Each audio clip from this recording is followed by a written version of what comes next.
નીચેના વિકલ્પોમાંથી સાચો વિકલ્પ પસંદ કરીને લખો। 1. ગુર્જરીના ગ્રહકુંજે કાવ્યના કવિને શાનો અનુભવ નથી થયો?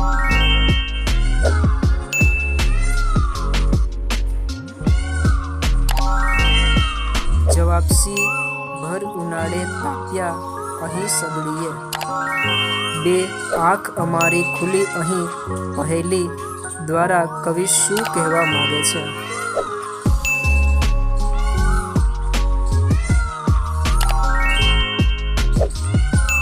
જવાબ ડી. અહીં જ જન્મ થયો હતો।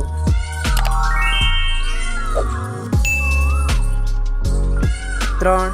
જીવનની સફળતા નિષ્ફળતાનો ઉલ્લેખ ક્યાં જોવા મળે છે?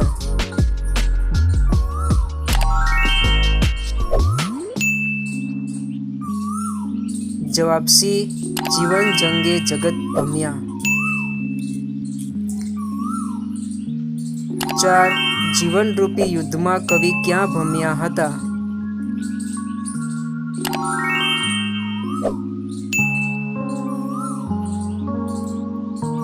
જવાબ ડી. જગતમાં।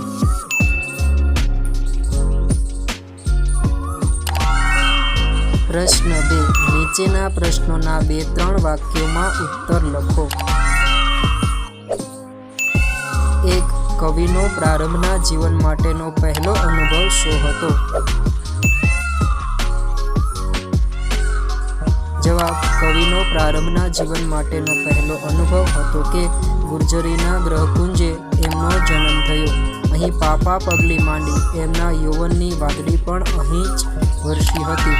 એમનું યૌવન પણ અહીં જ પાંગર્યું હતું। ગુર્જરીના ગ્રહકુંજે કાવ્યના આધારે કવિનો વતન પ્રેમ વર્ણવો।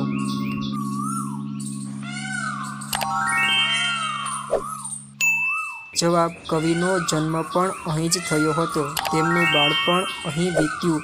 વતનમાં જ 3 ઋતુનો અનુભવ કર્યો। તેમજ ખેતરોમાં, ડુંગરોમાં, ગોત્રોમાં ઘૂમ્યા, નદીમાં નાહ્યા। વળી અહીં વતનમાં જ આનંદ કિલોલ કર્યો। અનેક સુખ દુઃખ આવ્યા। જગત આખું ફર્યા, પણ વતન જેવું સુખ ક્યાંય મળ્યું નથી। ગમે ત્યાં ગયા પણ કવિ વતનની માયાને ક્યારેય ભૂલ્યા નથી। આમ કાવ્ય. પ્રશ્ન 3. નીચેના પ્રશ્નોના 7-8 વાક્યોમાં ઉત્તર લખો। 1. તમારા બાળપણનો એકાદ અનુભવ તમારા શબ્દોમાં લખો। જવાબ. હું 12 વર્ષનો હતો ત્યારે મારા ભાઈ બહેન સાથે ચોમાસું માણવા માણાવદર ગયો હતો। માણાવદર ગામ પ્રકૃતિની ગોદમાં ફૂલ્યું છે। ગામની નજીક નદીમાં નાહ્યા તેમજ ત્યાંના બગીચામાં ગુલાબ, મોગરો, ચમેલી, ચંપો વગેરે રંગબેરંગી ફૂલોએ જાણે સુગંધ જમાવી હતી।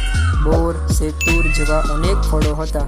શેરડીના રસને ઉકાળીને ગોળ બનતો હતો। અમને પણ રકાબીમાં ગરમ ગરમ ગોળ ખાવા આપ્યો। વાડીમાં હરણ તેમજ સસલા નાચતા કૂદતા હતા। ગાયો ભેંસો છાંયે ઊભી હતી।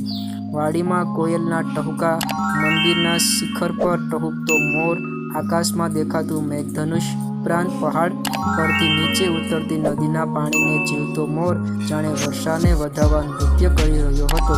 એ મારો શ્રેષ્ઠ અનુભવ છે। 2. ગુર્જરીના ગ્રહકુંજે કાવ્યના આધારે ગુજરાતનું ગૌરવ દર્શાવતા મુદ્દા લખો। જવાબ. કાવ્યની પ્રથમ પંક્તિથી જ ગૌરવગાથાની શરૂઆત થાય છે। કવિની જન્મભૂમિ ગુજરાત છે। કવિએ ગુજરાતને સ્વર્ગથી પણ ચડિયાતું કહ્યું છે। ગુજરાતની સૌંદર્ય સૃષ્ટિ અવર્ણનીય છે, જે શિયાળામાં તાપણાથી ઠંડીમાં ઉષ્મા આપે છે। વસંત ઋતુમાં કોયલનો ટહુકાર સંભળાય છે। અષાઢ માસમાં વાદળોની ગાજવીજ સંભળાય છે। ગુજરાતને ખેતરો, ડુંગરો, ગોત્રો અને નદીઓથી શણગાર્યું છે।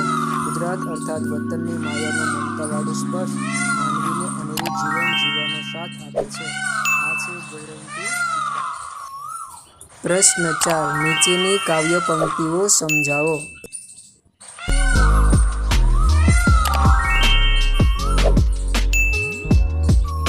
જવાબ. બાળક જન્મતાની સાથે આંખો ખોલીને ચારે તરફ જુએ છે। કવિનો જન્મ એમની જન્મભૂમિ ગુજરાતમાં થયો। તેમણે અહીં જ પહેલી પગલી ભરી। અહીં જ એમનું બાળપણ વીત્યું। જેમ વાદળી વરસે અને અનાજ પાકે, એમ કવિનું યૌવન ખીલ્યું છે।